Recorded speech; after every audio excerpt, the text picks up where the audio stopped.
那它到底有什么独特的营养素，可以减我的维度有助于减肥，还不仅仅在于它的这里却要提供自己研发的番茄酱做法。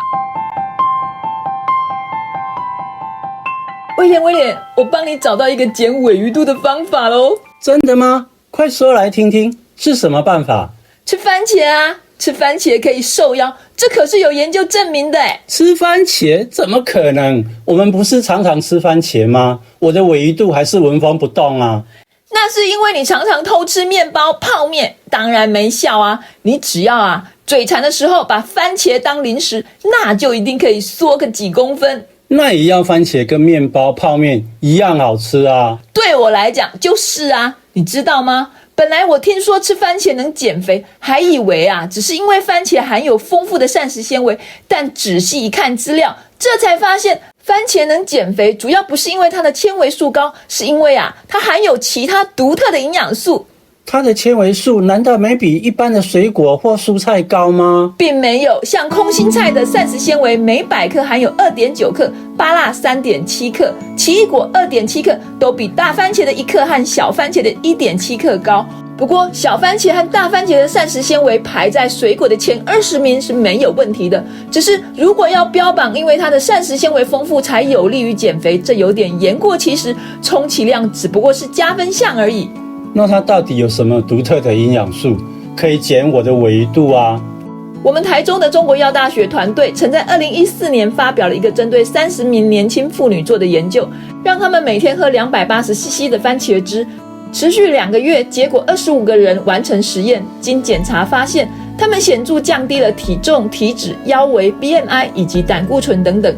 同时血液中明显增加了脂联素和茄红素的浓度，而研究强调这280cc 的番茄汁含有 32.5 毫克的茄红素，是一般10个牛番茄的量，或煮熟的番茄3到6个。所以你说的独特营养素是指茄红素吗？但是茄红素难道只存在于番茄吗？印象中不是吧？当然，茄红素不只有番茄有，而它的含量也不是最高的，只排在常见水果的第3名。像每100克的红肉西瓜，它的茄红素就有 4.5 毫克，而番茄只有 2.5 毫克，还远远输给红心芭乐。红心芭乐高达 5.2 毫克，但是就减肥而言，西瓜含糖量较番茄高，膳食纤维却只有番茄的1/3。而红心芭乐的膳食纤维虽高，但糖类则是番茄的2倍左右。所以就低糖减肥而言，如果要摄取茄红素，番茄就是一个很好的选择。同时利用不同的吃法也可以提高番茄的茄红素含量。由于番茄的茄红素是存在于它的细胞壁，所以番茄打汁或者加热烹煮后都可以提高茄红素含量2到3倍。根据肿瘤医师赖奕成医师的私房实验，加油加醋烹煮过的番茄茄红素甚至高达7倍。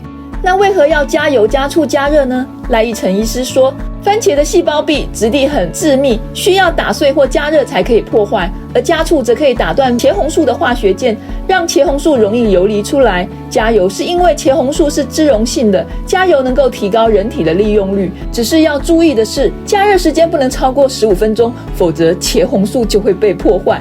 但是红肉西瓜也富含茄红素，为什么不用煮却可以吸收呢？你知道吗，威廉？我不知道，不过还好不用煮就可以吸收，不然我怕你逼我吃煮过的西瓜，想想就倒胃口，那可是我最喜欢吃的水果。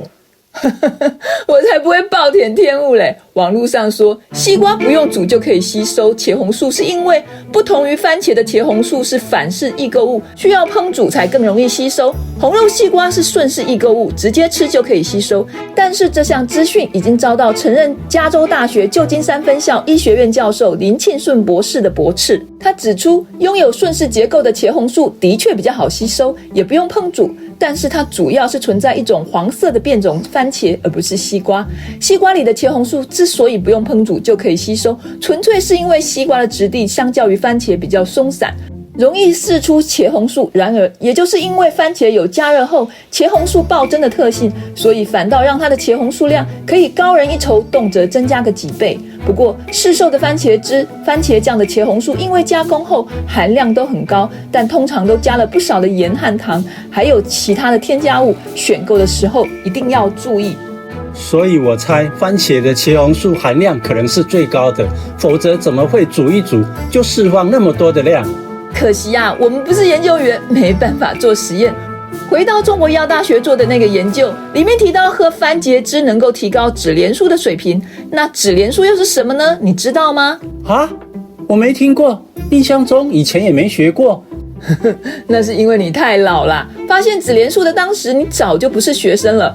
脂联素是1995年才被美国卫生研究院和辉瑞公司支持的研究团队所发现，到目前为止还不到30年的历史嘞。一般来说，脂肪会分泌各种激素，而脂联素这种激素就是由脂肪细胞所分泌的，它能够帮助葡萄糖的代谢，也有助于脂肪的氧化。研究证明，肥胖与心血管疾病患者体内的脂联素都比较低。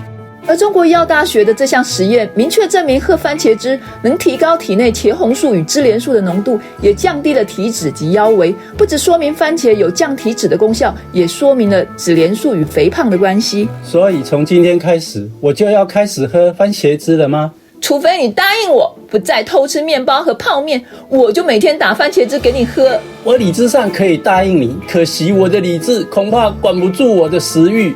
谢谢你的诚实哦。番茄有助于减肥，还不仅仅在于它的茄红素能够刺激脂联素的分泌，帮助脂肪的代谢与分解。番茄中还含有一种叫 13-OXO-ODA 的脂肪酸，这是2012年由日本和田兆雄教授所领导的京都大学研究团队所做的研究。他们发现番茄中有这一种脂肪酸能够抑制肥胖小鼠的血脂增长。原因是这种脂肪酸能够激活一种可以调节有关脂肪酸氧化基因的因子，从而抑制三酸甘油酯的累积。研究指出，只要一餐吃2个番茄或一杯200cc 的番茄汁就有助于减肥。所以这个研究一出，日本的番茄跟番茄汁立刻造成抢购，一度还卖到缺货。而专治不孕症的妇产科医师蔡丰博医师也真的利用番茄在短时间减去了10公斤。连现在演出有院子的家的韩星林志妍也是用番茄减肥法来保持身材的。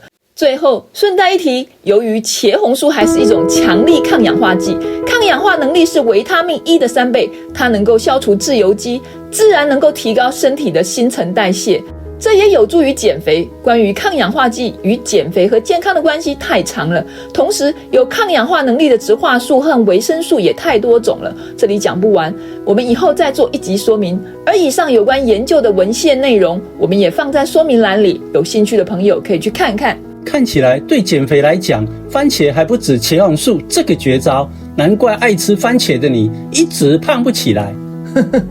至于番茄要怎么吃呢？我想大家都有一堆番茄食谱，不过我这里却要提供自己研发的番茄酱做法。威廉，你还记得我做蛋包饭的番茄酱吗？好不好吃？跟市售的番茄酱比起来，滋味怎么样啊？好好吃哦，又香又清甜，吃起来毫无负担。没错，因为我只加了番茄和生的黑木耳，还有加一点糖和盐做调味。当然，想要溶出更多的茄红素，也可以加点醋。至于怎么做呢？就是将3-4颗番茄和一片黑木耳切碎后，再加能够让果汁机转动的水量一起打成汁，然后添加盐和糖，以平底锅加热到沸腾，收干水分，直到汁液浓稠即可。这就是最天然美味的番茄酱了，做起来十分简单。而木耳的功能就是要增加番茄酱的粘稠度，同时木耳的膳食纤维非常高，也有利于减肥。记得加热千万不可以超过15分钟，否则会破坏茄红素哦。那还等什么？我们赶紧去买番茄，好去做这一道你好久没做的蛋包饭。我口水都快流出来啦！